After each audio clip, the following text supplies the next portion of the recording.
we all were talked about living your strengths, and the idea that part of the Carter Group is focusing on your strengths and not the negatives. And learning, part of what we're doing this year is figuring out what are our strengths and then how do we live it, so that when we talk about whatever leadership model we subscribe to, whether that's servant leader, whether that is collaborative leader, that we are that. And we're able to communicate that to a search committee. And it's leadership is more about, is more than getting a job. It's being an authentic leader that people want to work with, follow, however you think about that. So that's some of what we talked about. Right. Tim Nohe.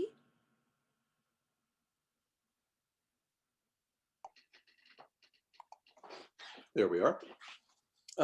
We really touched upon a broad range of interest, some of which was continuing to make a very bold claim that universities and colleges are relevant to our communities, that we're deeply engaged with them, that we speak to the concerns of parents and students, but also broader constituency, whether it's along the lines of seeking funding on the research side or supports from state legislatures if we are a state funded institution. So that sense of the institution as an organic enterprise that responds to the world and is of the world that it's embedded in was one of our concerns, but there were many that were stated. I'd love to hear from other fellows in my group. Tim did an excellent job summarizing. I would say the only thing that we maybe had some really fun conversation was revolving around the notion of equity and diversity and how universities and leaders can support the creation of a more equitable system for both the university as well as faculty, staff, and the community.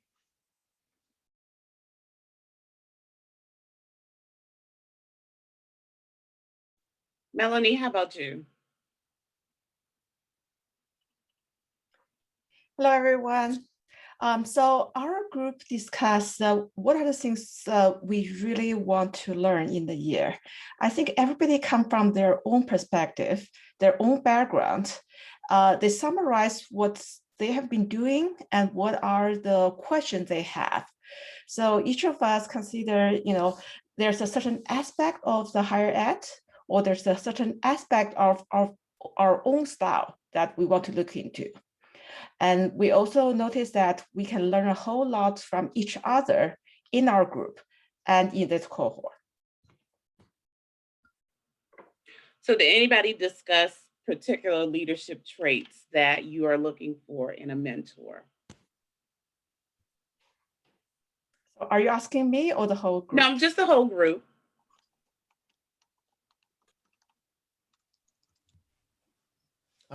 Katie? Hi, yes, actually we did. Our group talked a lot about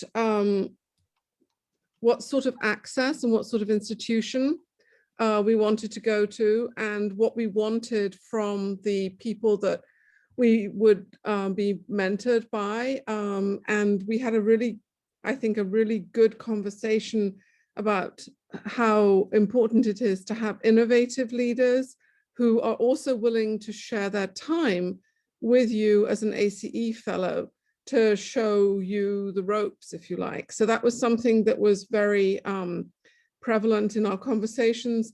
And also the notion that we would want to go to an institution that is unlike our home institution. We talked about the pros and cons of that as a choice criterion.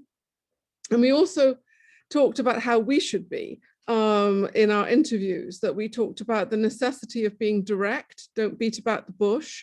Presidents and provosts don't have a lot of time and they want to know what it is that you want to know. And I think perhaps that, for me, that's not a problem. I'm British. We're usually terribly direct, overly direct for most Americans. But I think for lots of people, we are taught to not be direct. And so that was something else that came up too. We discussed the idea of multi-generational leadership, that leaders at an institution could belong to the baby boomer generation or more traditional generation. And we actually now have faculty and staff within institutions who might be coming from the millennials. And so how do we speak to those multi-generational groups of people at institutions when we ourselves might be baby boomers, like myself, or younger? So I hope that's a fair representation of what we discussed in our group. Okay, Larry, is your comment more about traits or more about what you want to learn? I'm just curious to hear more about what you're looking for as far as traits. One thing that on the subject of traits that came up in our group and that resonated with me, we have a couple of folks in our group that are at service academies, and so talking about different styles of leadership. And Hunting in our group, and I apologize if I'm mispronouncing your name since we're just meeting, but talked about the leadership style at Air Force Academy and being inspiring a leader and really motivating people. And that resonated with some of the things that we talked about yesterday. And that certainly sounds very interesting to me. Stacy? We did not talk about traits of the individuals so much as the types of experiences or different aspects of the university that we hope to learn about. And our group, amongst us, we pretty much covered everything across us. We had interests ranging from really wanting to better understand facilities and carbon footprints to understanding the role of women in leadership, to looking at how people actually move from just visioning to implementing strategic changes. So we had a wide range of conversations about the goals that we hope to learn. Ultimately, though, one takeaway message we all agreed upon is no matter what we were saying in the moment with Theo about what we hope to learn, we were all pretty sure if we got back together in a year that we would have learned a whole bunch of things we didn't even imagine that we wanted to know or needed to know. So it's good to have goals, but still being really open to the serendipitous opportunities that are going to head our way. 100%. Juan Wilson. Yes, in our group, I think something more related to trait, what we discussed is related to shared governance, but how do we develop our leadership skills from the into the weeds micro managing type of leadership into a more bigger picture hands-off type of leadership. Of course, that seems to be shared among, I think, many of us within our group.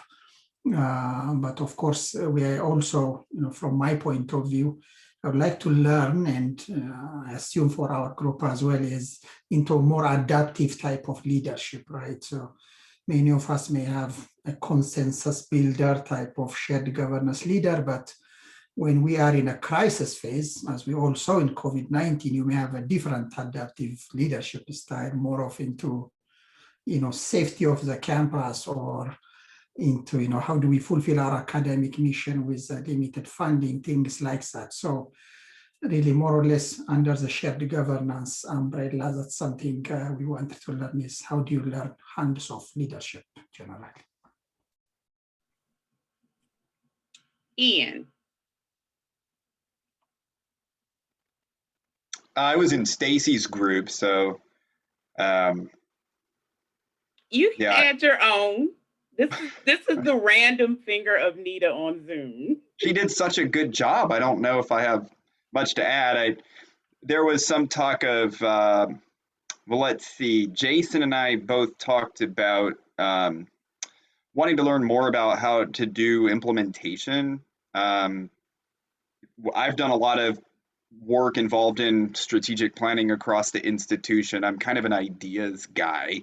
I love to think big and dream big and come up with lots of great plans, but I'd like to see how change actually occurs. We talked about there being a little bit of a political aspect to that too. So how do you build coalitions across diverse groups on campus? How do you get buy-in? Maybe there's a little bit of a marketing or a public relations component to that, both inside and outside the institution. So I guess one of the last thing I would say is we also talked about community engagement and community economic development and relationships between colleges and universities and local businesses and other kinds of organizations in the community. Eleanor.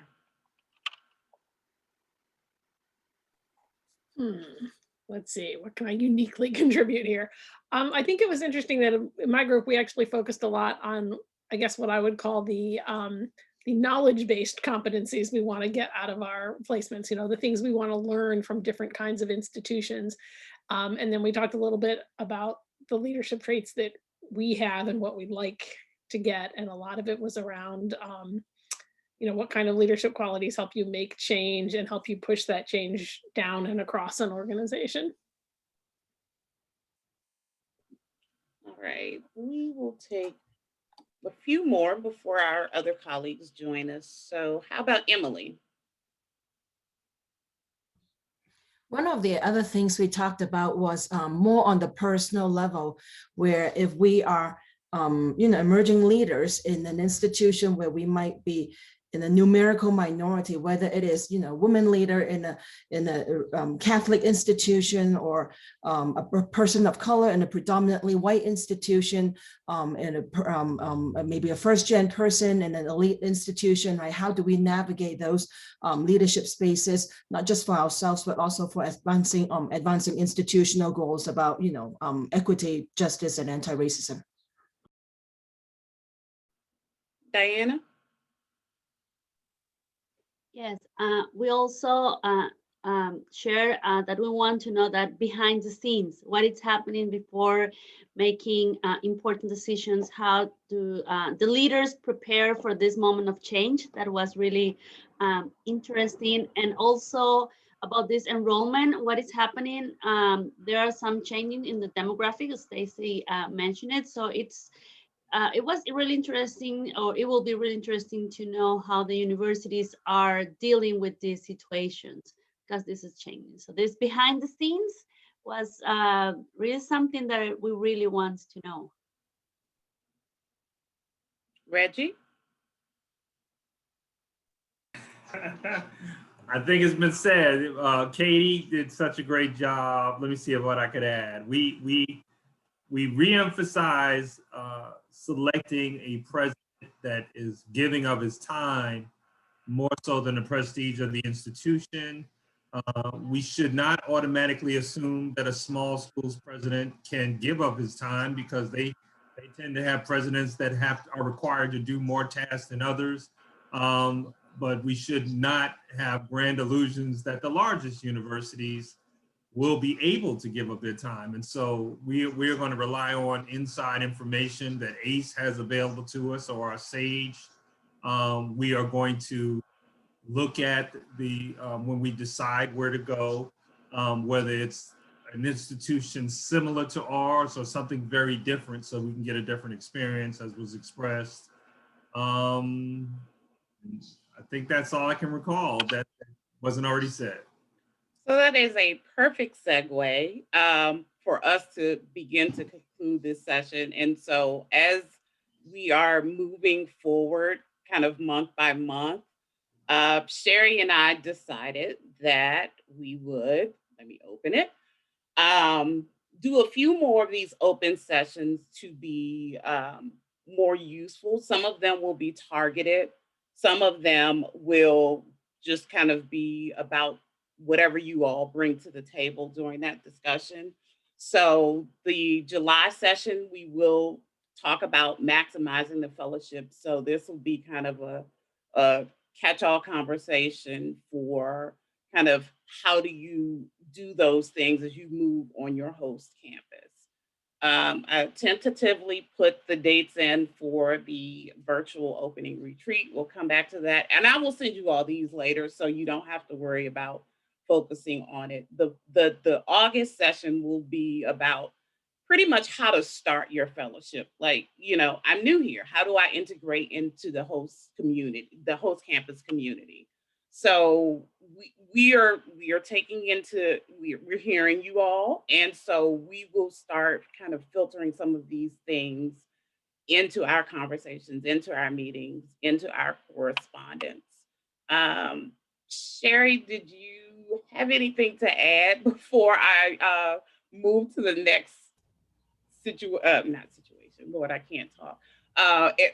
Particular part of the program. Our colleagues are joining us now, so I want to give them. No, it's fine. We have time for the wrap up, and so whatever I might add to that, I will save for that time. Perfect. And you almost caught me mid sandwich as well, so Hilton, I get it.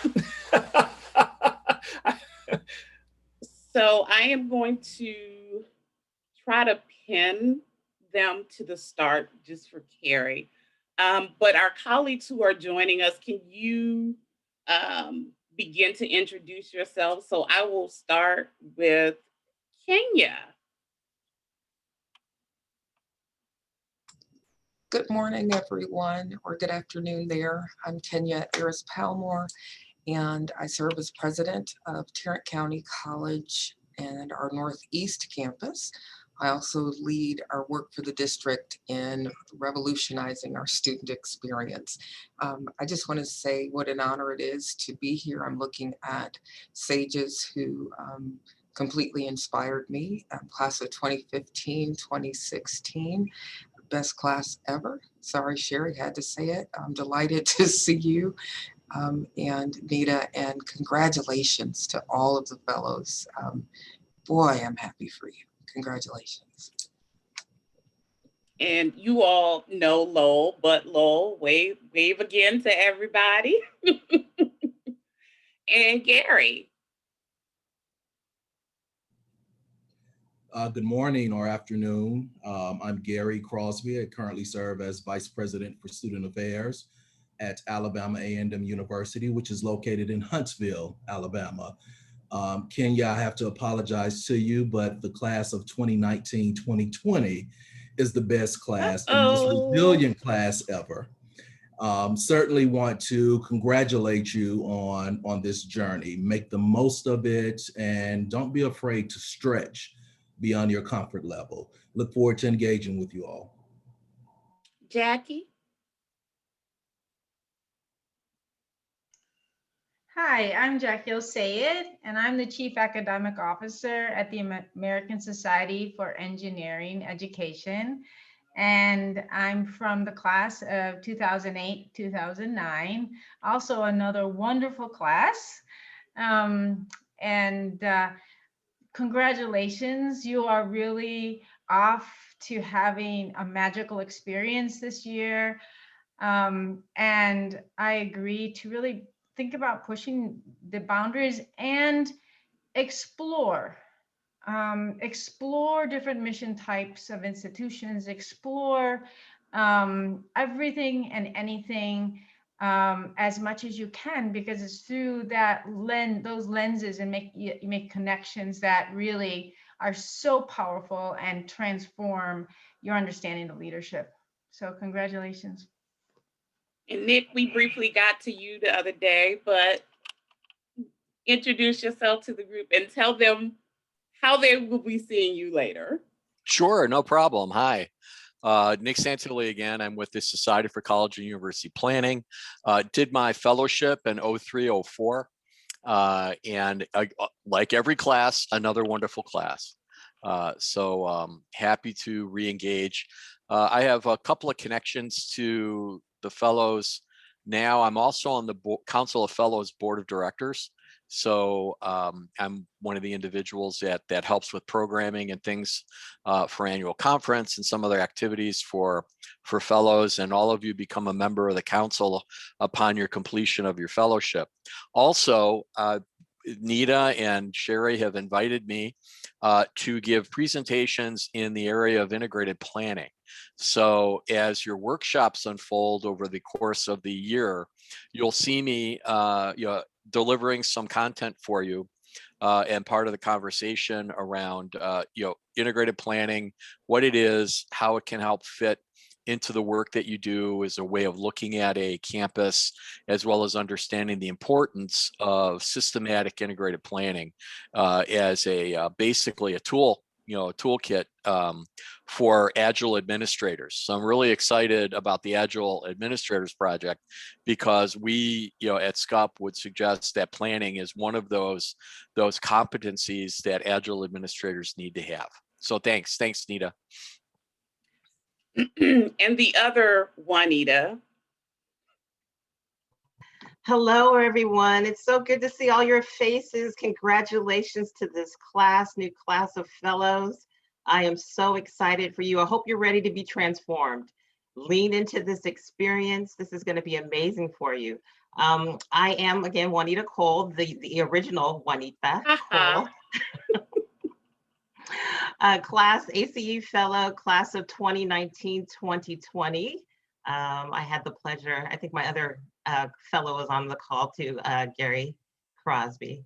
I'm currently serving as the Deputy Provost at National Defense University here in Washington, D.C., but will be transitioning into a new position as the Dean of the College of Arts, Humanities, and Social Sciences at California State University, Monterey Bay campus. So I'm really excited about that, effective July 1. Yay. Thank you, thank you. So good to see all the sages. See Ron, Theo, Val. Who else do I see on my screen? Oh, Peggy. Hi, Peggy.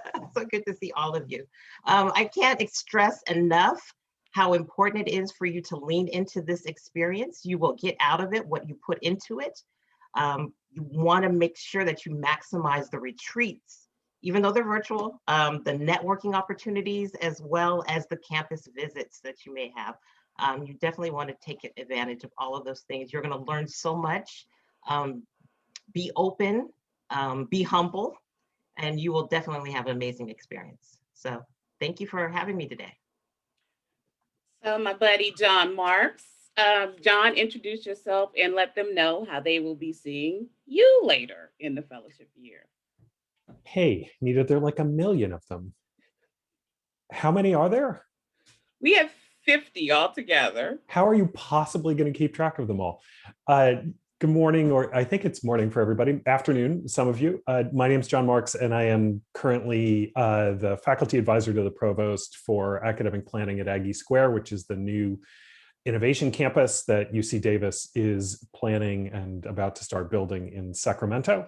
I am a fellow from 2018-2019. I was hosted at Mills College in Oakland, California, which is also currently going through an exciting planning exercise. How are they going to see me? I work on the case study that will be part of, correct me, Nita, in the August session. Is that right? In the August retreat? Maybe. We may be shifting that, just since we will be virtual. We may shift you a bit. I maybe shifted a bit. The case study is notorious, famous, super fun, I think. I got to work with Nick and others last time on making it as bewitching as possible, and we look forward to challenging you again. Bob, I see you there. If you would mind greeting everybody. Oh, good morning, Bob Graham. For those of you in the last 8 to 10 classes, I am that first faculty member that you encounter on the morning where you're still trying to get yourself situated and greet your new class members. It's a pleasure for me to work with you every year. The presentation I give is around the inside inventory and leadership in high-performing institutions. So Nita and Sherry were kind enough to invite me to sit in on this session today, which will be very helpful. Greetings to you all. And Bob Klein. Hey, welcome everybody and congratulations. I hope you're excited about this year. My name is Bob Klein. I am at Ohio University as a professor and provost fellow for student success initiatives. and I am a 2019 part of 2020 fellow who was placed at James Madison University in Harrisonburg, Virginia. And I missed the opening. Do you need me to say more, Nita? No. My favorite colors are, my pet peeves include. Thanks. I can always rely on you for that, Bob. So, you know, the fellows who know me know that I am unpredictable. So those of you who said yes to joining us today, you've opened the door, and you know that as a fellow, you always have to be ready. So I'm going to ask you all to answer some questions for the fellow. Lowell, I saw your face. And this is, you all can answer this however you want. It doesn't have to be orderly. So for our alumni who are joining us, what would be your number one recommendation to give to the fellows on approaching the fellowship year? Juanita started with be open, but feel free to add to that or add your own recommendations.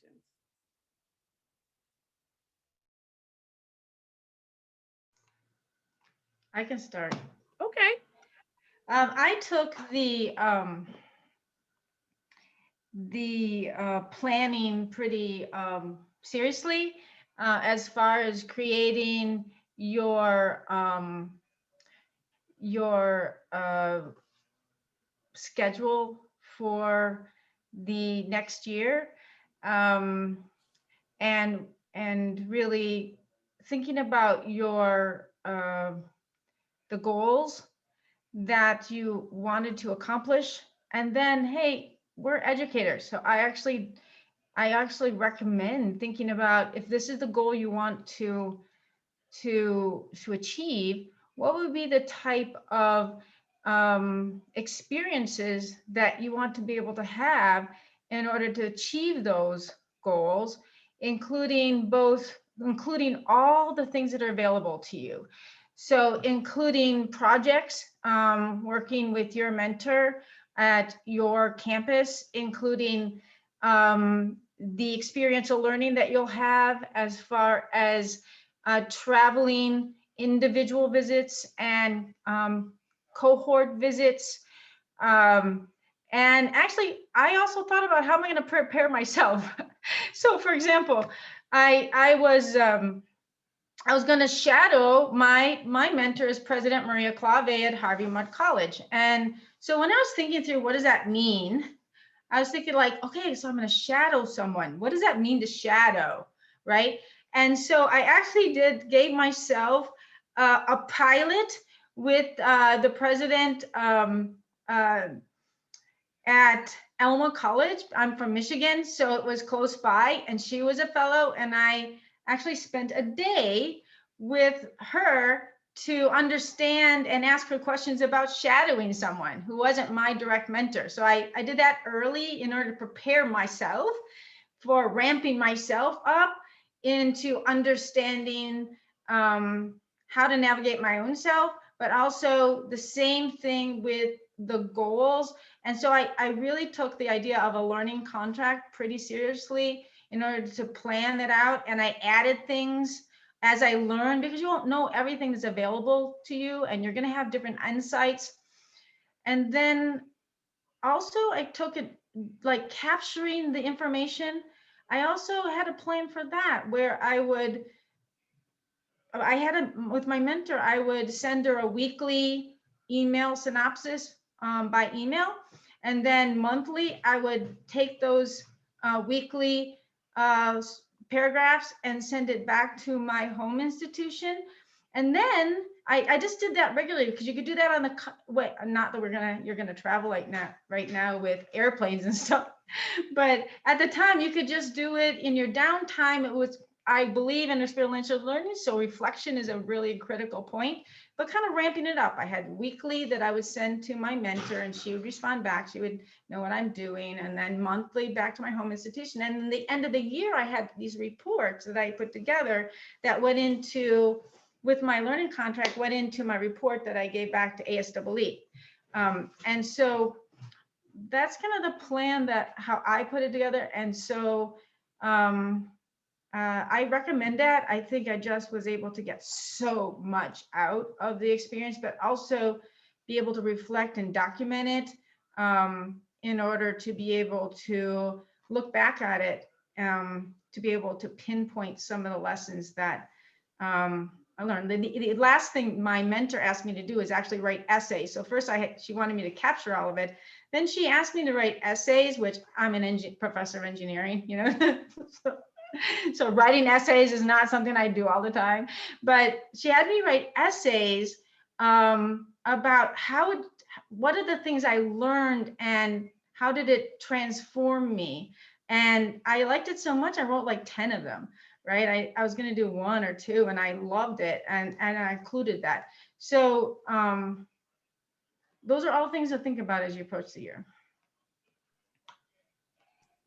So Lowell briefly talked about his experience, but he did this particularly well because he went from East Coast to West Coast for his placement. So Lowell, can you give them some recommendations on how to navigate distance and being, you know, far away from your home institution and how you navigate that? I'd say it's really interesting in that, you know, my chancellor and provost, even though I was in a different time zone, that they decided to continue to schedule some meetings at 8 a.m. or let's talk at 7:30 before the day would get started. And I would find myself up at 5 o'clock in the morning talking to them for things that they may need. And we know that those things will happen. And so if you think that you're going to go away and you will not get an email or phone call from someone at your institution, that's not going to happen.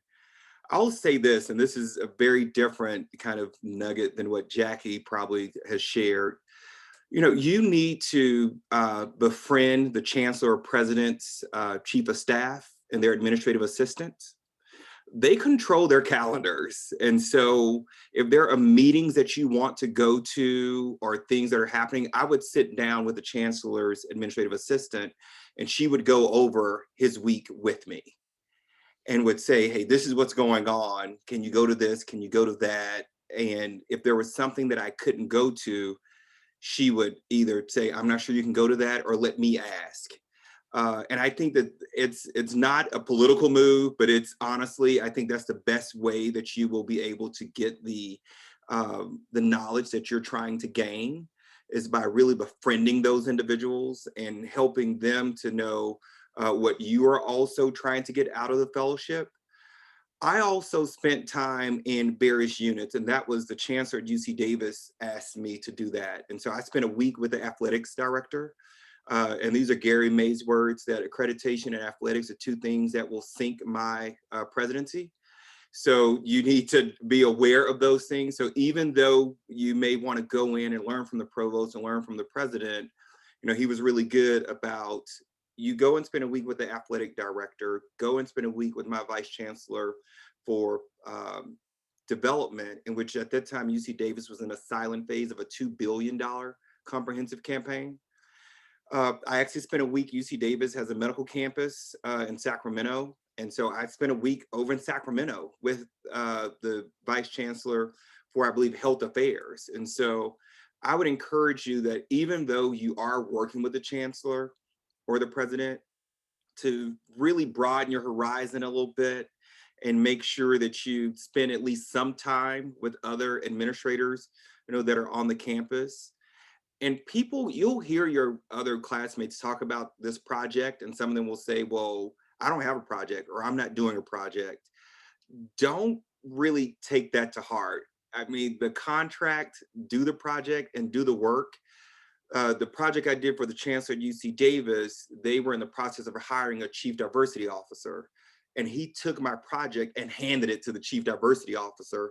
And I still talk to her 2 years later about different things that were happening, that when I interviewed people or talked to people, that I found out. And so as you will have people who will say that I don't have a project, you know, don't go to the chancellor and the president and ask them, what do you want me to do? What can I do for you?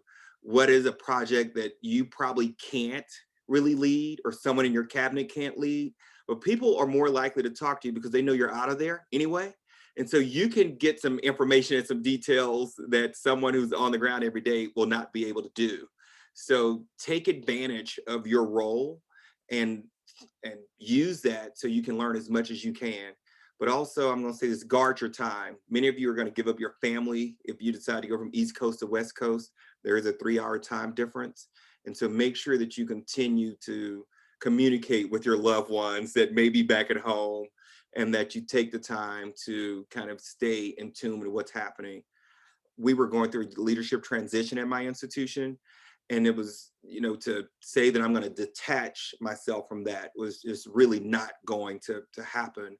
My chancellor was in the process of, he was terminally ill, and he was in the process of transitioning.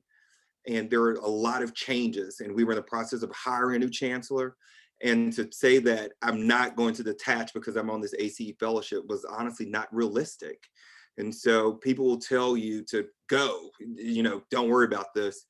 But be honest here, we all have a job that we are possibly going to have to go back to. And so you will have to kind of keep a pulse of what's happening at your home institution as well. So I'll stop talking there and turn over to someone else. So I'm just going to, you know, randomly call on people since I know your situations, because, you know, dealer's choice. So Gary, Yes. we have been talking about you the past couple of days about how you were the last fellow placed in your cohort year, but we did explain why. But explain your deliberation behind why it took you so long. What was in your mind as you were considering potential placements?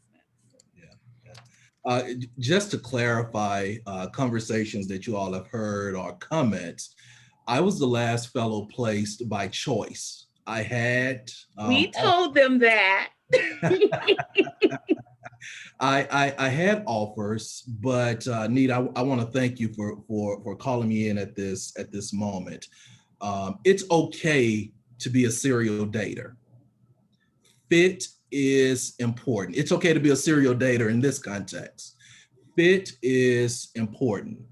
I interviewed approximately 5 presidents before I landed on my placement, which was Rutgers University, Newark, where I had the pleasure of spending quite a bit of time with the Chancellor, Nancy Cantor. I wanted a university or an institution very different from my home institution. And so with that in mind, I took my time. I interviewed them as they interviewed me for the fit. And I will tell you that within 5 minutes of meeting with the team at Rutgers Newark, I knew that the institution would be a great fit for me and my fellowship year.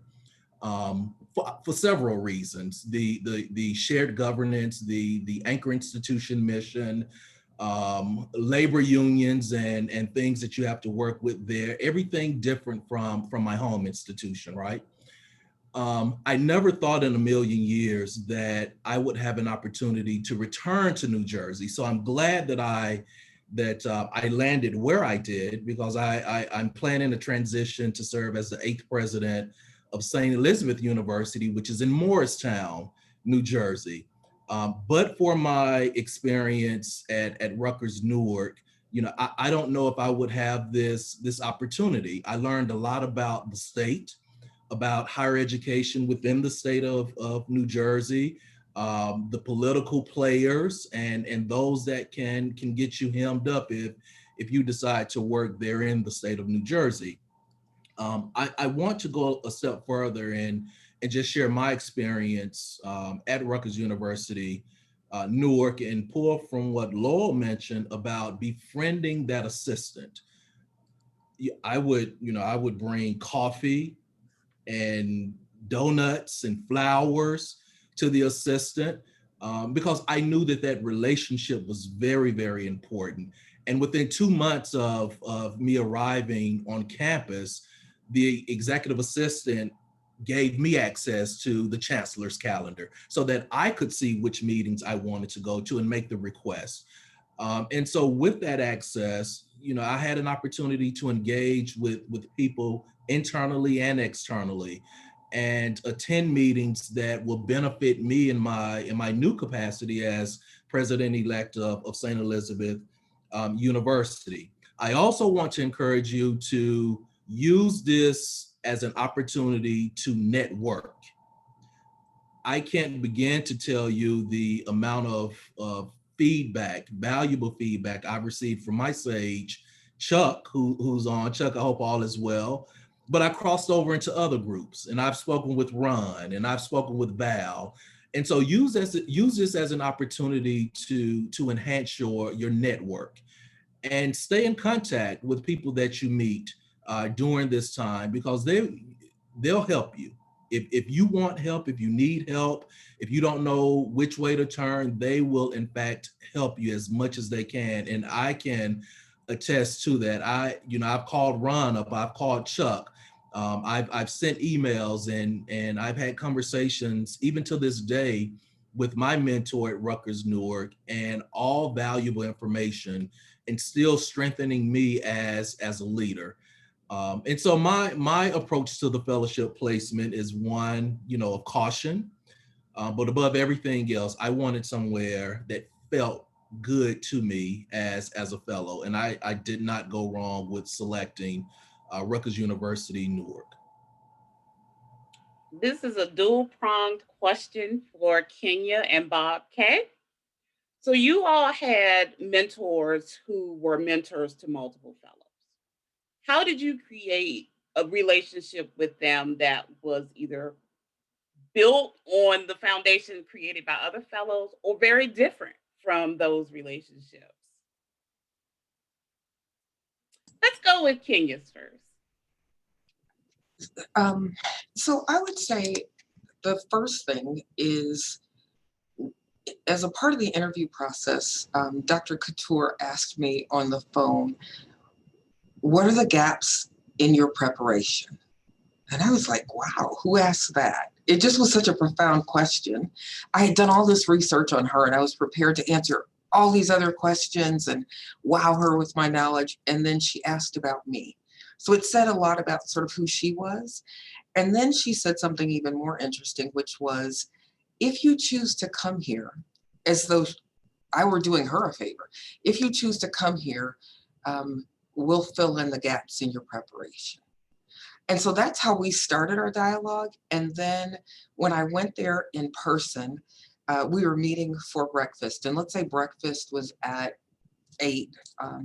I was there at 7:15. I was like ready and excited and early. And I'll be honest, I was kind of in fangirl mode, and got there for breakfast.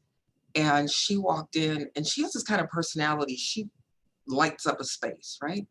She walked in, and immediately we started talking about things we had in common. Football, we're girls who love football and jewelry, and passionate about students. So we had this like instant connection.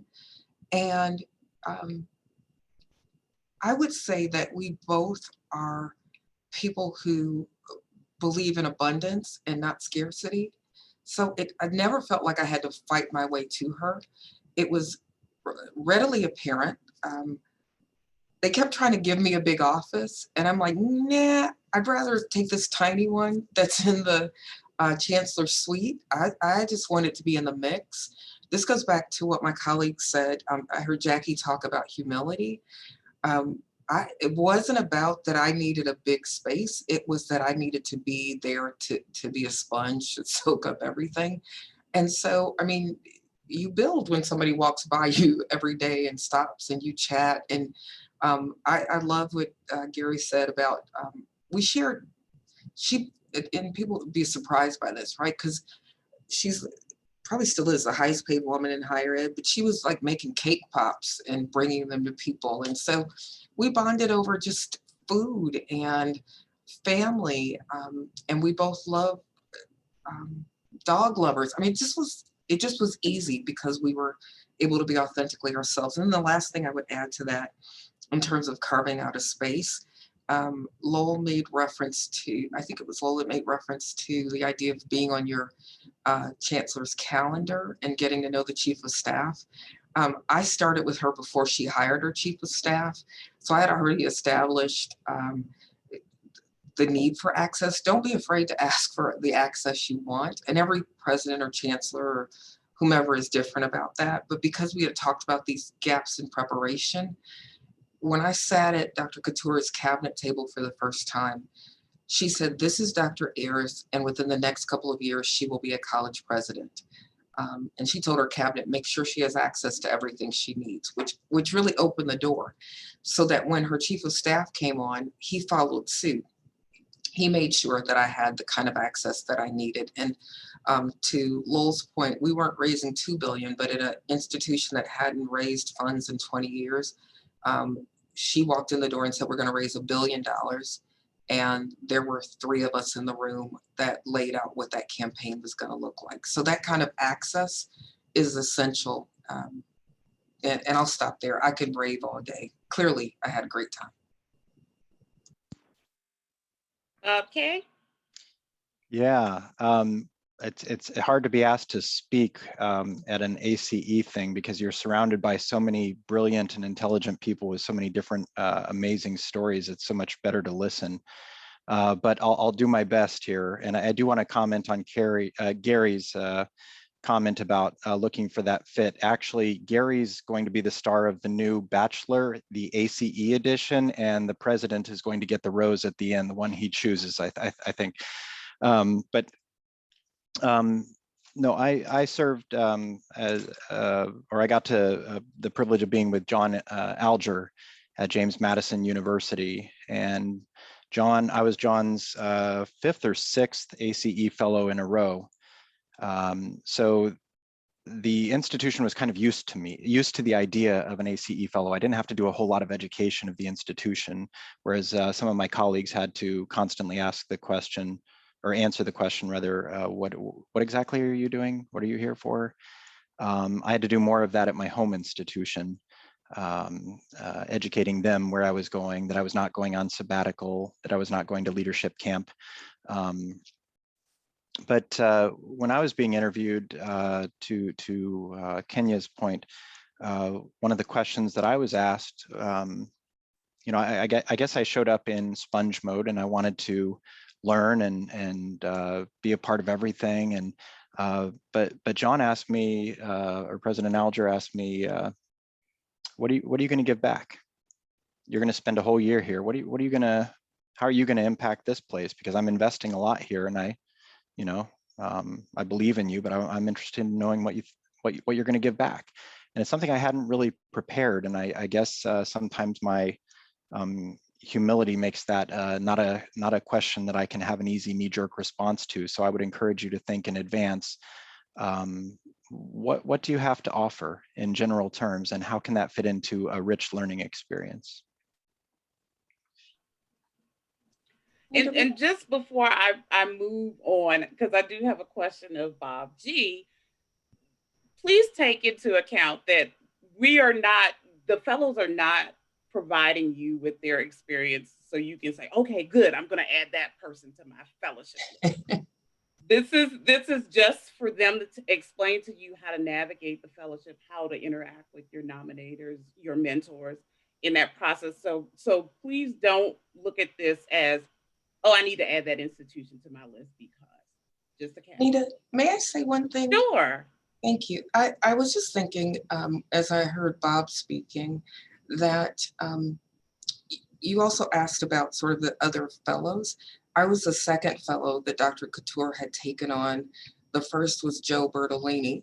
Talk about a tough act to follow. Many of you know Joe. And one of the things I would say is he was so gracious in opening up his experience and talking to me even before I interviewed with Dr. Couture.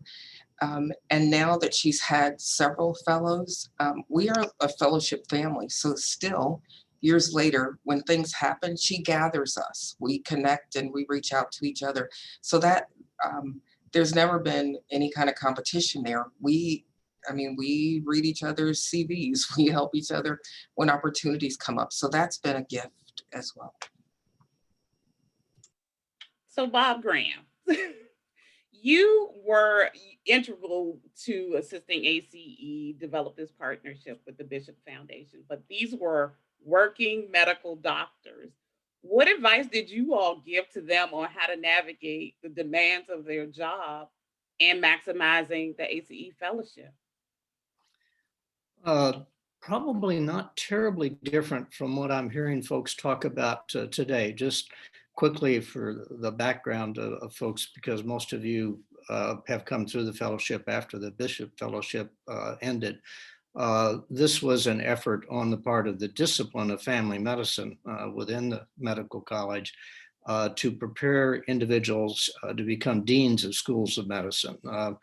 Family medicine as a primary care specialty constantly feels a little bit of a battle within the hierarchy of academic medicine, which tends to be very specialty and subspecialty oriented in terms of leadership, and feels like they have, a different set of values, different types of relationships with patients. So for about 10 years, we had Bishop Fellows that were integrated with the overall ACE fellowship, usually about one a year. Occasionally we had two a year. We've actually, that fellowship sunsetted about 7 or 8 years ago. We've gone back and done an analysis of about 25 of those fellows, and we've had about 9 of them actually become deans. So we felt like the fellowship experience was a good one. And the being embedded in the ACE experience, what I've heard, we continue to have annual get-togethers of the former fellows. Everybody found the ACE experience extraordinarily valuable. They, by and large, did not go to institutions that had medical schools. They went to a variety of different institutions, just as you all are talking about coming out of one type of educational setting and stretching to go and excuse me, understand a different type of educational setting. That's what they did. So I think, Nita, back to you, the success of the Bishop Fellowship was being embedded in the ACE program, because I think they really tried to be really good ACE fellows. The only 2 comments that have occurred to me just listening to people talk so far is the opportunity this year is to see a different educational institution than your home institution in some detail. And over the 15 years or so that I've been around the program, I've really become impressed with the fact that although we can talk about small liberal arts colleges and Power 5 state universities, every campus is different. You've seen one campus, you've seen one campus. And so the ability of each of you as fellows, as you get together, as you interact, to sort of pull out the learnings that your peers are having will be really of assistance to you. You're coming out of one home institution, you're going to a host institution, you'll know those really, really well, but you've got the opportunity this year to get a working familiarity with the dynamics of probably another 15 or 20 institutions. 5 years from now, probably half the faces on this screen will have different titles in different institutions. This will really help you with the assessment process. I think Gary talked about fit. Fit is important every place in academia in your roles, and not just for the fellowship. You have to go someplace, you have to be someplace where you feel like your values are supported and that you can really care about the mission of that institution. You'll have data points in the next year or so that are really going to be very valuable to you to figure out fit as you start interviewing in other places. And there's one last comment, Nita, just tongue in cheek. Many of you will not come from the experience of large universities that have both very strong athletic teams and academic medical centers. But my wife and I, over the course of our careers have gotten to know probably 9 or 10 really presidents and chancellors really well of these Power 5 institutions. And the one thing they say is what gets you in trouble is docs and jocks. So if you have the opportunity to experience any of those institutions that have those particular characteristics, somebody did speak about talking to the athletic director. If you see a future for yourself in academia at that level, those are 2 areas that consistently get presidents either in trouble or give them the headaches. Thanks, Nita. Thank you, Bob. And so to hear some other voices, I'm going to throw this one to Juanita first, then Nick, and then John. Same question, but in that order. So Juanita, you started with being open during the fellowship year. And I know that you particularly, since it was fairly recent, forged strategic relationships with people on and off the campus. How'd you do it? Thanks, Nita, for the question. My home institution, as I said, was National Defense University. My host institution was the University of Maryland at College Park. And I had the pleasure of shadowing President Wallace Lowe in his final year serving at the institution. And because it was his final year, he granted me access to just about everything. And I was honored and humble. And I think, again, the reason why he felt so comfortable doing that with me was because of my openness and because of my ability to recognize how important it is to hold things confidential. And I'm sure Nita and the rest of their stages have already spent a lot of time talking about confidentiality. It's really important for you to understand that you are a guest at these institutions that you're shadowing. And depending upon how tight or how loose you are with your lips will determine how much access you are granted. And I think because there was a lot of trust that was built between he and I really early on, based upon the early conversations I've had during the interview. Opposite of Gary was the last person in our class of 2019-2020 to be placed. I was the first fellow in our cohort to be placed. And that had a lot to do with the fact that I listened to my sage Theo. I love you, Theo. And when I made my list of institutions that I was seeking, she's had a very candid conversation with me about fit and about which presidents were going to give me the access, who were going to make themselves available to me. And it was really important for me to have that mentoring relationship and to have someone who was going to be a champion for me for the next steps after, after the ACE fellowship experience. And Wallace Lowe lived up to that in every single way. He made sure that in the beginning, he announced me formally to the campus through his Twitter account. And then I was posted on the home web page. And then he invited me to all of his cabinet meetings, even to the system meetings. University of Maryland, it has a very large system. There's 12 campuses in the system. I was invited to that, and I was introduced to all the other college presidents in that system. And because of that, it just lent itself to more relationships. In fact, I chose the 1 semester placement option. And so it was really important to maximize our time together on campus during that time. And so because he had done such a great job of communicating and welcoming me to the campus community, other leaders, the provost, the director of athletics, alumni development officers, they were really excited that I was going to be there, and they reached out to me. Even with the VP for research, because I have a really strong research background as well, they made sure that they built those bridges. So I was able to do that. Another important thing that I want to just piggyback on what Lowell said about having the opportunities to interact with the legislature. I think it's really important to have those opportunities to observe that government relations and president relations, university relationships that goes on campuses. I never realized how political it can be, and it's important to see how presidents navigate those domains. So I think that's really important. In addition to that, just the relationship that I had with my host institution and the host president just really spilled over to other relationships. Even with his family, I spent time in his home. I spent time with his spouse. We did other events in the community. So I think that's really, really important.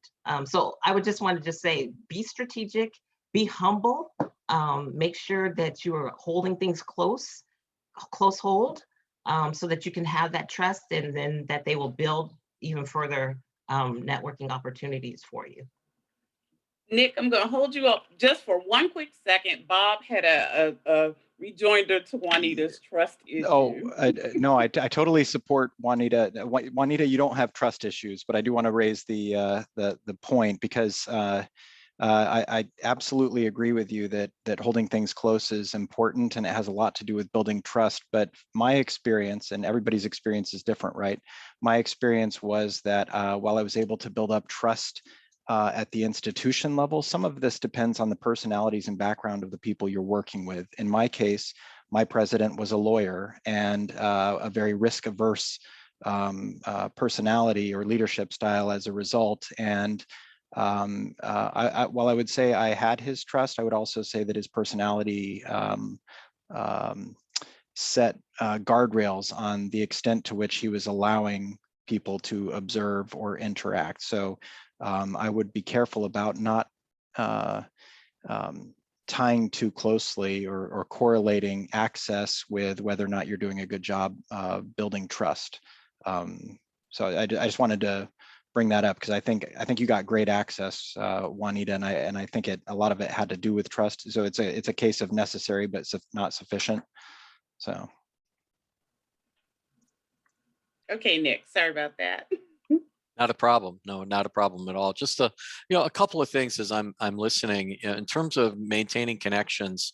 Like Juanita, I've been able to do that, and I've been post fellowship, a bit longer, and so being able to maintain connections with people in my fellowship class, there's still a core group of individuals that I turn to when I need someone who's outside of the system, in a sense, that I'm working within for advice, and they do the same with me. And so those kinds of relationships become really, really important. And also, it's helped with my host institution as well, which was the University of Toledo. I did my fellowship there, and still have some maintain some relationships with people who are still on board there. I think one of the things that a couple of things that I found really enriching for me was to not afraid to ask, because all I thought, I began to think about, well, what's the worst that will happen? They'll tell me no, not this time or not this opportunity. So the presidents at public institutions in Ohio meet monthly to just meet and go over various things, and some of it was government relations and other things like that. And Toledo is about 2 hours from Columbus, so I asked my mentor, could I drive him? And I did. And so that was a great opportunity, because it was just him and me in the car. He did work, that was a nice thing. He said it's great to have a driver, because he sat in the back seat, did what he needed to do. But whenever he was done with whatever he was doing, he and I then spoke, and nobody else was around. And it was a great opportunity to talk about all kinds of things, with respect to looking forward. And my mentor also had 2 fellows at other institutions in my class. So he sponsored 2 faculty members from his institution, and then hosted a fellow as well. He had a real strong commitment to the fellows program, and it showed. He really was a very good mentor, and gave me opportunities to basically, have an open door. They were getting ready to implement a strategic plan at the time, and invited me to staff one of the strategic planning committees, which is in my fellowship project area of interest was civic engagement. And so I had an opportunity to work with one of the VPs who was chairing that committee. She and I worked on the agenda, set the meeting, provided readings for the group, all of those kinds of things. So it was really a great opportunity. And I also changed institutional types. My career has primarily been private higher ed, private faith-based higher ed. 30 years of my 34 years have been in Catholic institutions. And so I went to a state institution, and in Ohio where I lived, because I wanted to figure out what was going on in my state. If there was an opportunity or for whatever reason, I might shift to a state school. I thought this would be a great time to take that opportunity to really look at an institutional model that was very different from mine, my home institution. And so that helped me a lot too. It really opened my eyes. And the last thing I'd like to mention is that if you have opportunities, take advantage of opportunities with students. I went to a number of student organization meetings where I was invited to speak about leadership and why I was there and what I was doing. So I had an opportunity to meet with some students, and it was really great because you get their eyes on the institution and what's important to them. So, I would recommend spend some time with students. Especially coming, through this pandemic period and beginning to really deeply understand the challenges that they've faced in negotiating their higher education experience. So it's just a couple of things that I would like to share. So thanks, Nita. John Marks, my nemesis. Inside joke. I thought we resolved that. No, we're still nemesis. Oh, good. That makes me feel so much better. I don't think I have anything like sparkling and shiny and new to add to what's been said, but I would emphasize some of the things that you've already heard. The location.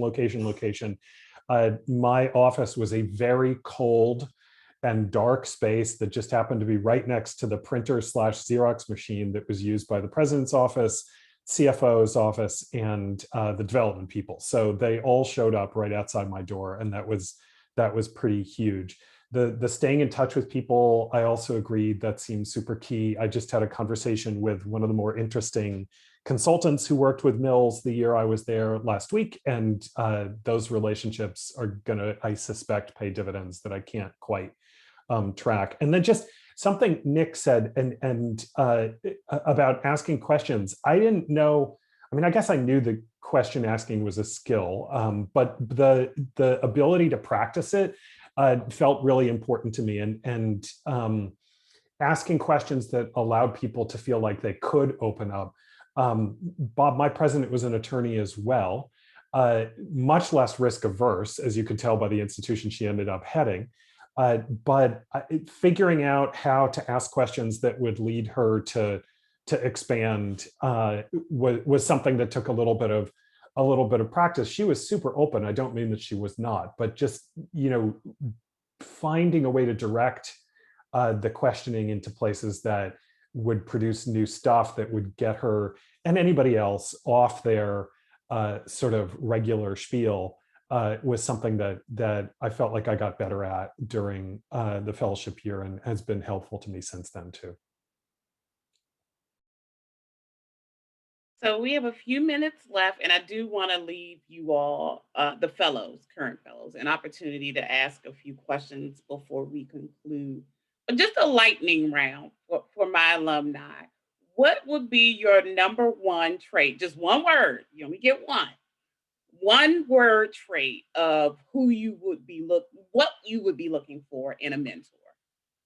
If you had to do it all again, what would be your top trait?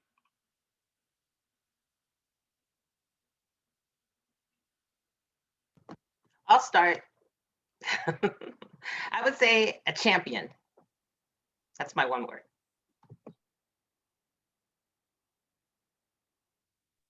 Can I have a hyphen? English people, I tell you. Sorry about that. Go for it. Have a hyphen. Risk taker. I think that was really important.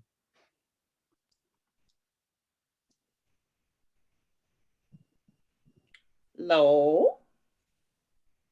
I'm going to say honesty.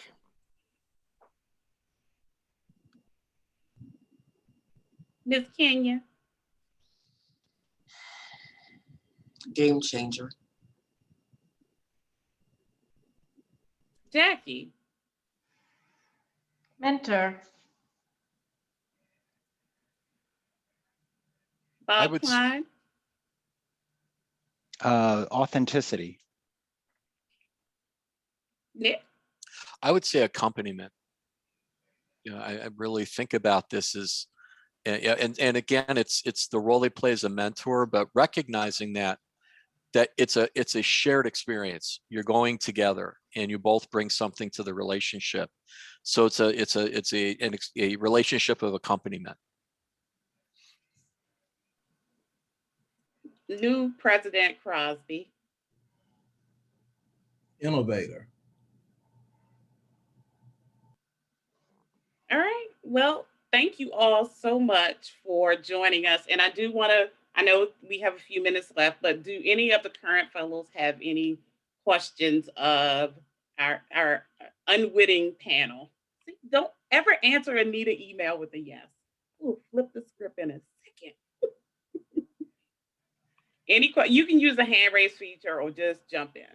I have a question. I'm interested to know in the fellows, from the fellows, how they managed family life and spouses during their time away. We haven't really talked a lot about that. So I think I can share. I have 3 children and a husband, and I was away a lot, right? My daughter was 10 years old at the time. My middle son was in high school. I think my eldest was in college. So I planned, you can see I'm planning, but I actually planned and thought through how are we going to get the best things of the new, I mean, we're in California, we're from Michigan, right? So they were mostly in Michigan and I would go back and forth, but they also came at strategic times to spend time with me in California. And so I made sure I was back home every month. But basically, we prepared them and thought through how it would be for each one of the family members, my children, my husband, and how we would all grow. Like my middle son, he got his driver's license right before it started. And so then he was able to help his dad with getting his little sister back and forth to different places. So, but really thinking through how we're going to communicate, how are we going to be together and have us all learn something. And I had complete support from my daughter's teacher when I was like worried about it. She said, Jackie, you're doing this. This is really important, right? And so her teacher also was very helpful. So I'm happy to answer questions about work-life balance if anybody wants to contact me too. Still married, 35 years. Kids are all in college now. The oldest became a Rhodes Scholar when I was an ACE fellow. You might know him, Abdul Sayed. He's on CNN. So I didn't screw him up. Feel free to contact me. I'll put my email in the chat. I was given an important piece of advice by my sage, Sarah Jane, who's here, Team Steen, which is to invite my spouse, partner, family to the campus, to a campus event, somehow engage them in the work that in the place rather that I am, so that they can have an image and a vision of what it is that I'm doing and where I am. And because that's an important part of their understanding how I am changing through the year as well, because they're part of that support network. And then as far as managing my 9-year-old at the time, or 8-year-old, there was a sacred space at 7:30 every night that involved me reading with her Harry Potter books over the phone or on FaceTime.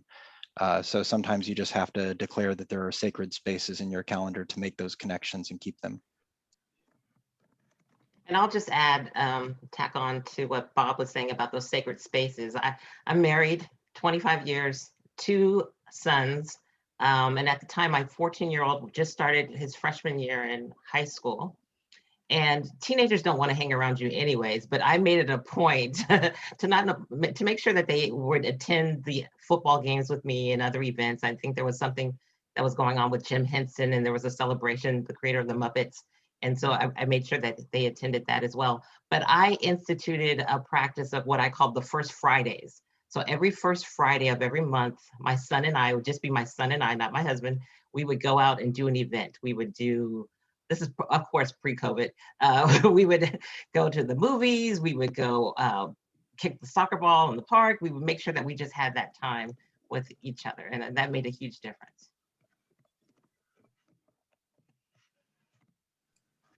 I have a question. Oh, I'm sorry. Can I, if I can just quickly insert something? I was single when I did my fellowship, and often we don't, there's some other dynamics that come with that. But I got married during my presidency. And so there, you were talking about somebody being a bachelor. There's a whole nother set of conversations we can have at another time about that dynamic. So that's been an interesting journey too.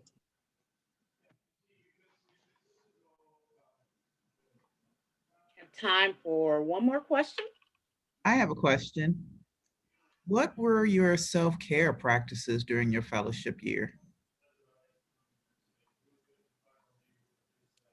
I need to run too, because I have a 1 o'clock meeting. So if you don't mind, I'm going to stick my nose in right away. I worked out every day. Yeah, and exercise was a big piece of that for me. And fortunately, I know you talked a little bit about how do you find housing. I ended up renting a room in a house, and the person who owned the house where I was renting actually had a stepper and a small machine, weight training kind of thing, resistance. And I was able to get up, walk from my room to that every morning to work out. And then I was close enough to campus when in good weather, I walked. I tried to walk everywhere because it gives you that moment to decompress. And I see, Bob also mentioned that a journal, I did the same as well. So those were things that were really, really good for me. And also the work-life balance. My wife was diagnosed with breast cancer not long after I found out I was awarded the fellowship. And after talking, she said, you have to do this. So I found a location that was 2 hours from my home.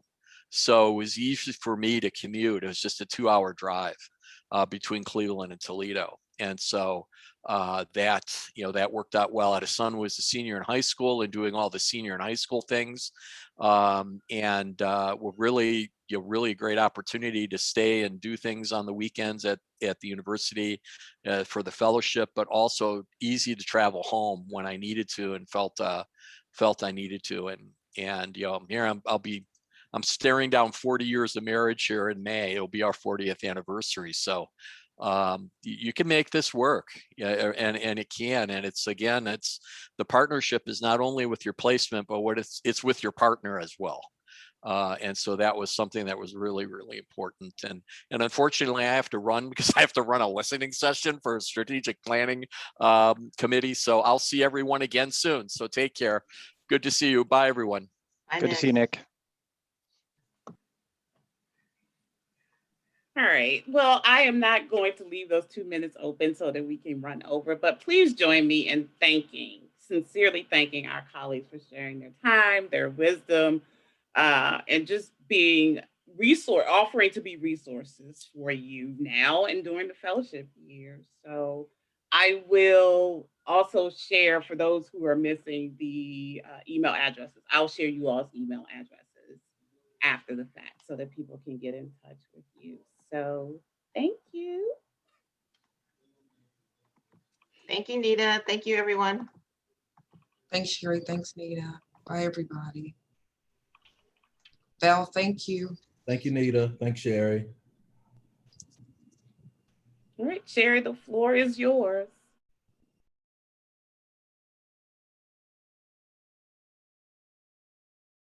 You're on mute. You're on mute. There we go. All right. Nita, that was really helpful. You you convened a really awesome group of fellows who have some really wonderful experiences, and I hope that you all will, you know, continue to sort of ponder the kinds of things that they talked about, as well as you know, take them up on their offer. They mean it when they say they are willing to be resources for you, and so please do so. And I would broaden that and remind you that you are now part of a network of over 2,000 people who have gone through this program over the last 55 years or so. And if there is one thing that binds this group, it is being a fellow. You know, we talked a little bit yesterday about, if you want to go visit a campus, is it hard to get in the door? No, it isn't. And most, if you reach out to someone who is who has been a fellow, then the likelihood that they will give generously of their time and their wisdom and their expertise is really compelling. And so just know that those people are available to help you, to guide you, to give you their insight, and they are all over. Just know that. What I want to do, and I don't know that I'll take the full 30 minutes, because I know we've all been sitting in front of this Zoom screen for quite a while, but I want to talk a little bit about what's next. And then, in the spirit of some of the things that we did yesterday, I thought I would sort of end with, I am highly symbolic, and so I want to leave you with some things that I want you to think about as you enter into this year. So first of all, what's next? Obviously, the most immediate things are going to be around placement. We are going to begin that process in earnest. I will say this again: everybody gets placed. There is no prize for being first. There is no penalty for being last. It is a process that you want to be intentional, you want to be thoughtful, and you want to be broad in scope. So again, don't call us the first week of May and say, my first choice institution has given me a thumbs up and invited me and I'm done. We are going to say, no, go talk to at least one other institution, and make sure that you have that conversation, and do so with authenticity. Don't do it, I'm doing this just because Sherry and Nita tell me I have to do it. Do it going in being really open to the possibility that that place could be a place that's good for you. And if nothing else, it will be a place where you learn something about another institution or about yourself. So just know that Nita and I have endured this, and she's endured this far longer than I have, but we have endured many cycles of placement, and we've seen a whole bunch of stuff, right? So you can draw on us for that experience. The things that we have said already in terms of stay with it, be persistent. Don't be a pest, but be persistent. You know, be thoughtful and observant. Ask good questions, and be looking at a variety of options. There is an incredibly rich ecosystem of institutions in higher ed, and you can learn a lot at most of them.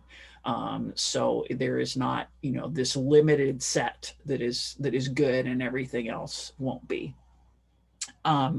Okay, couple of things we also need to mention. We're going to host an ongoing set of office hours. Some of them will be more structured than others, but please feel free to come to those. If you don't have to come to them, but know that they will be opportunities for you all to interact with each other, as well as with us. Chances are, if you have a question, somebody else in this group of 50 does as well. So that's always a good thing for us to do. In not too distant future, we will be asking you for bios and sort of personal stories that we can share with the group. We try to do sort of a professional bio. Here's who I am as a professional, and something that tells us a little bit more about who you are, you know, when you're not at work. And so be thinking about those. And when we ask for them, please share them. It'll be sort of the first step in a way for you to make sure that you can get to know all of your colleagues. I asked Nita this morning if she thought it was an unreasonable challenge for me to suggest to you that you should try to get to know all 50 of your colleagues before the opening retreat. She said, yes, that was unreasonable. So I trust Nita on that, but I will, and we will try to provide opportunities for you to interact with each other. And I would take those opportunities. So, you know, when you get those bios and that personal information, read through it. And if there's something that intrigues you about somebody, send them a note and say, hey, can we have virtual coffee, or can we have a glass of wine together over Zoom, whatever that is. But certainly by the time you wrap up this fellowship next June, you should know all of these people, and you should have had a conversation that is more than in passing with everybody in this class. And the sooner you do that, the richer this experience will become. You've heard many of us who were fellows talk about that as the community is transformative.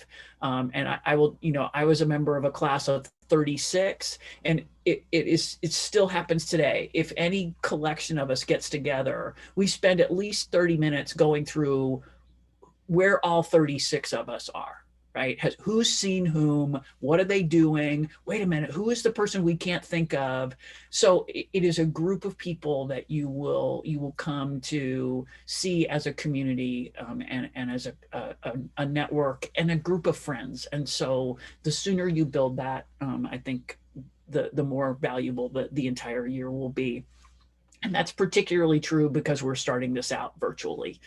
This just, you know, usually, you know, in years past, this event has been in person.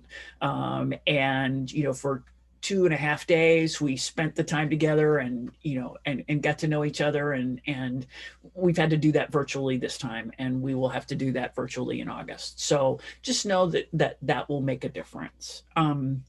Okay, we will also, you will occasionally get things from us inviting you to things that are larger groups at ACE.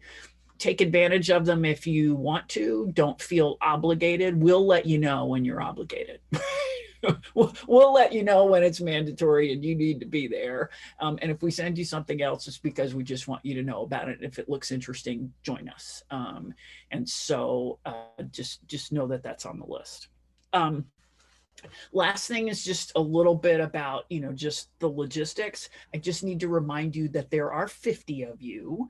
And if you think it's okay to miss a deadline or to not respond or read an email or not follow instructions, please just think about what makes you exceptional, and remember that our lives will be miserable if not just one of you, but 10 or 15 or 20 decide not to make that deadline, not to read that email.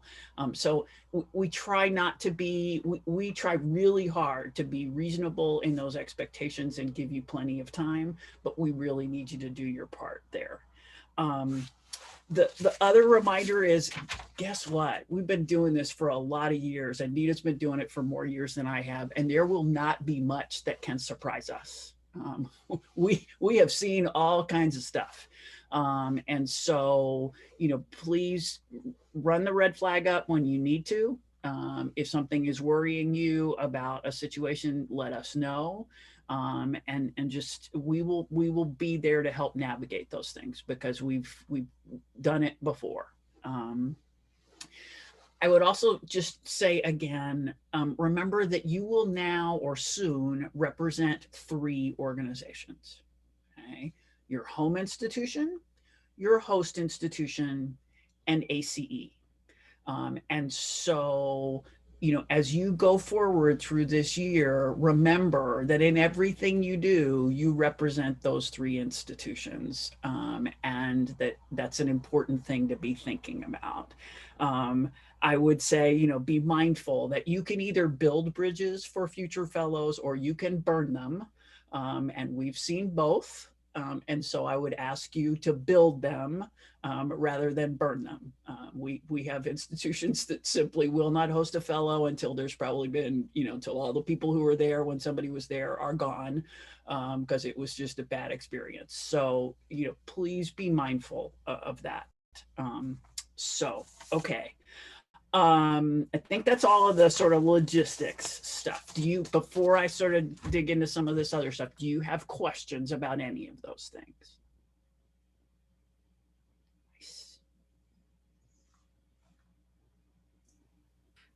This is Sherry, just a question. So yeah, I've done the mental exercise of getting my 15 institutions in a row. What if 3 months from now I decide that my number 12 should be my number 9? Is that something we can do, or are we like, is it tattooed on my face today? Oh, absolutely not. No.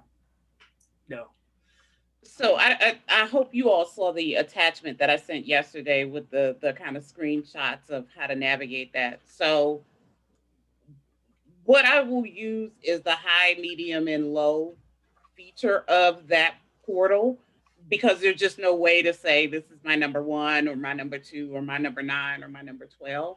So I will, if you identify something as 12 after the first round, for those of you who have entered all of yours, because I saw that some of you have been a little busy. So some of you have more than 3 in there. Just identify your 3 that you want to go out first as high. Following the first round, anything that is marked as high, I will take as your indication that that is what you want me to send out next. So you don't have to remember that, but just keep that in mind, that high, medium, and low feature is what will cue me that that's your next letter. Yeah, and Lisa, I would add to that, just think about the last year, right? Think about how many times in the last year, what we thought one week was just radically different than what we thought 2 or 3 weeks later, right? I mean, I know that we at ACE have now been on remote work for a full more than a year, and we now are going to be on remote until after Labor Day.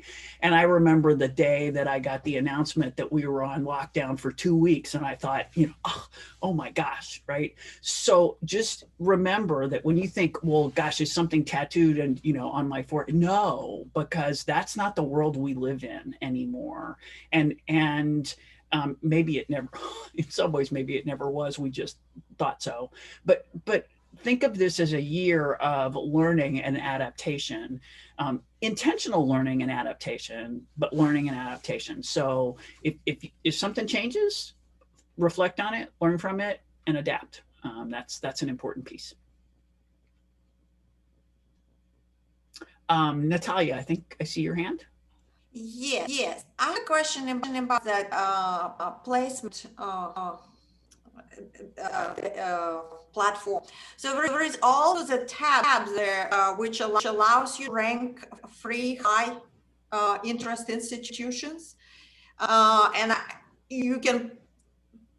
What you identify, at least for me, I had 3 highs. You could order them 1 to 3. Is it something you want us to do? Nope, because the first 3 are going out all together. Doesn't matter 1, 2, or 3. Don't care. They're all going out at the same time. So is it any pros or cons?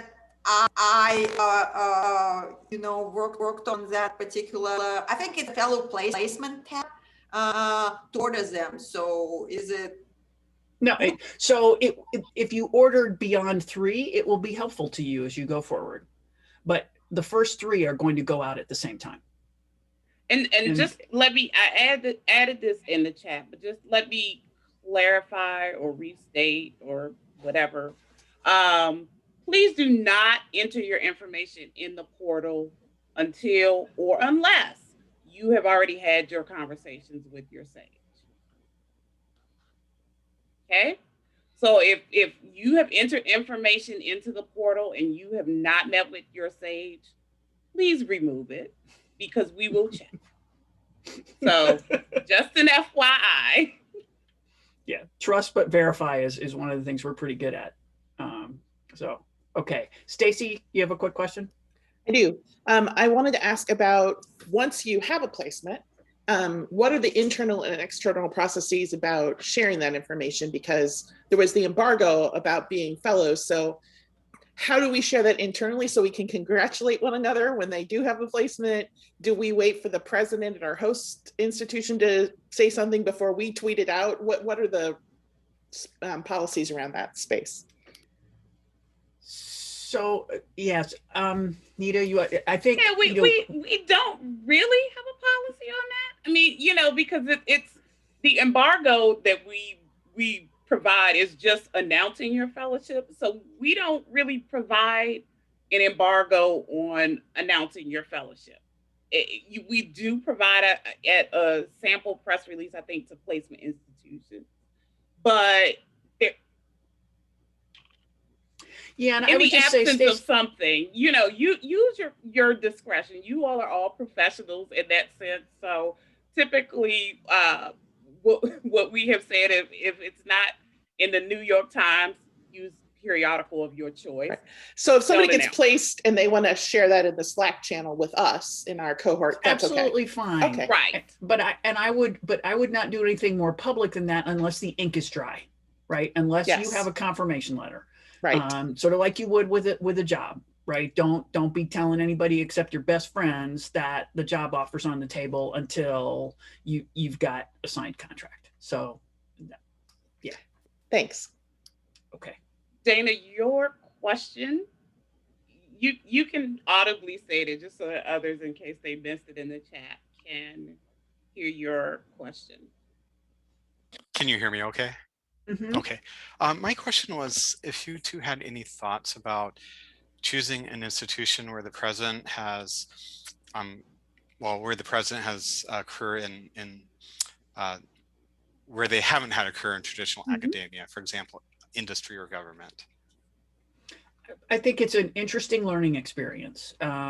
It's for some people it will be not be a good fit. And for other people, it will feel like, it's a really interesting way to get a different lens on higher ed. So I don't think that's one size fits all. I think, so it's not like, oh, it's an interim president versus, oh, it's somebody who didn't come from higher ed. No, it's not that at all. It really is, that's a matter of choice and a matter of fit.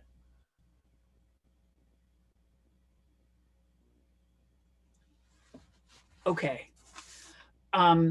So obviously we will continue to be available for questions. Nita's, we've set up the office hours. So, know that we are continuing to be available for you all.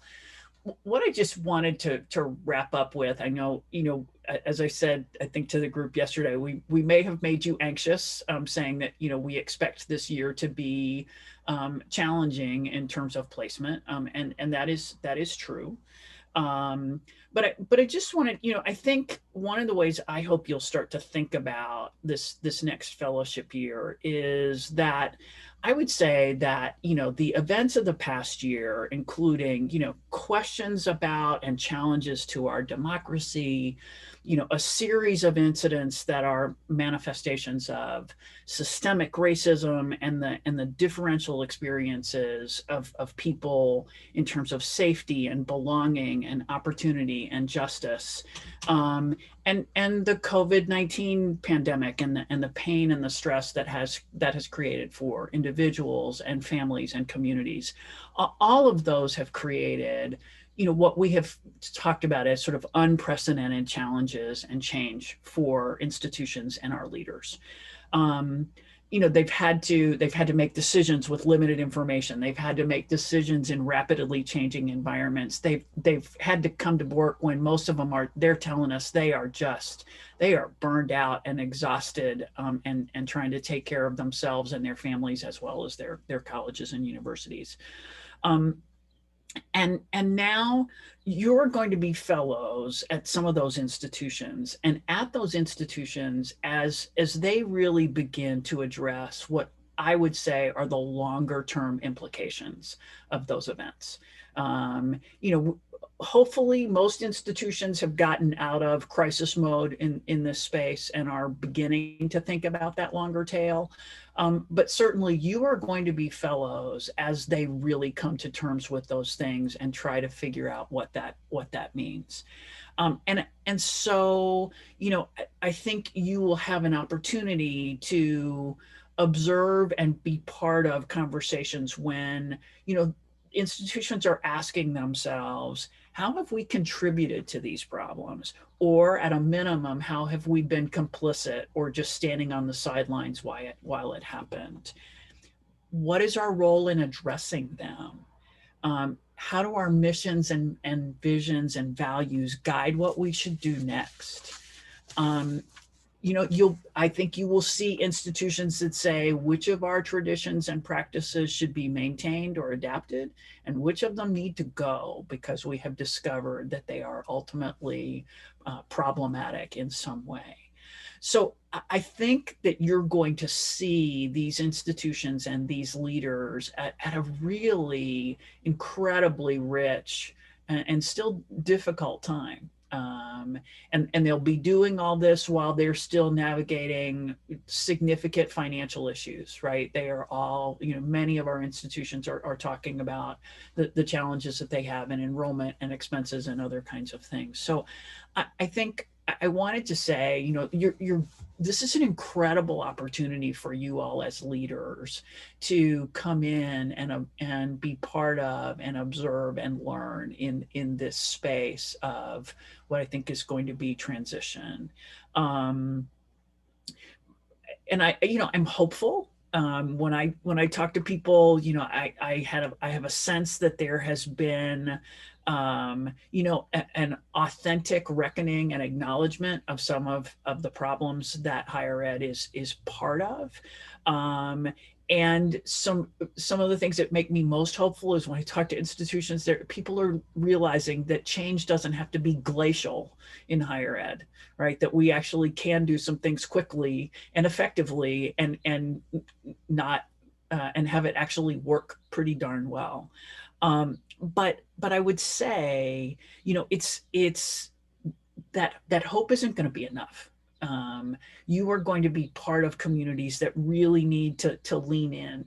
And as one of my colleagues at ACE talks about, engage in courageous conversations, to dig deep when we're tired or hurting or frustrated and persist in this work. So, I am so hopeful because you all are such a promising group of leaders, and we need you in higher ed, and we need you more now than I think we ever have. And so I want you to be part of this year and to see this year as a real opportunity to learn and to lead and to be part of where higher ed, what higher ed becomes, as well as what it has been. So just take full advantage of this fellowship. You just witnessed, 8 people who can speak cogently about that experience and passionately about that experience. And we really want you all to have that same feeling and that same experience. It will be different for each of you, right? This isn't a comparison, but it can be powerful for everyone. So I think, just that, I just wanted to leave you with that. There are more bumps there are more bumps in the road ahead. But I think, first of all, we've got you. We're here with you, and you've got each other. You take full advantage of the power of this cohort, colleagues, friends, experts, guides, people who can be candid with you about how you show up, both good and bad.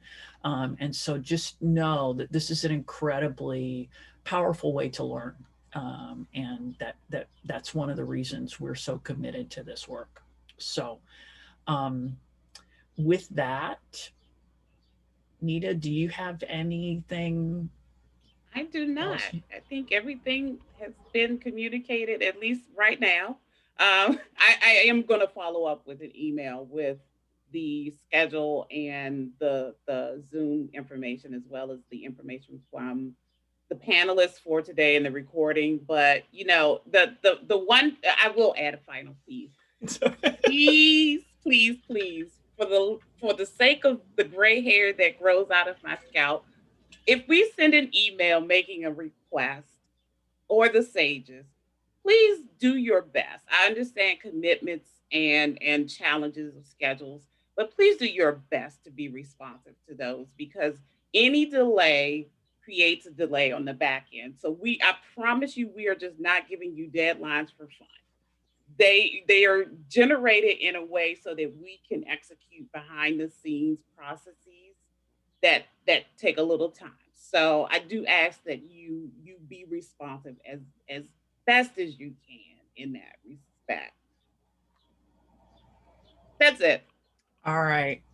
Well, again, it has been really fun to see you all. I wish we could have been together in person, but not happening, not yet. So we will keep moving through this. We will stay in touch, and you know, you're off to a great start, and we're looking forward to a great, I don't know, 14 months or so together on this journey. Have a great day.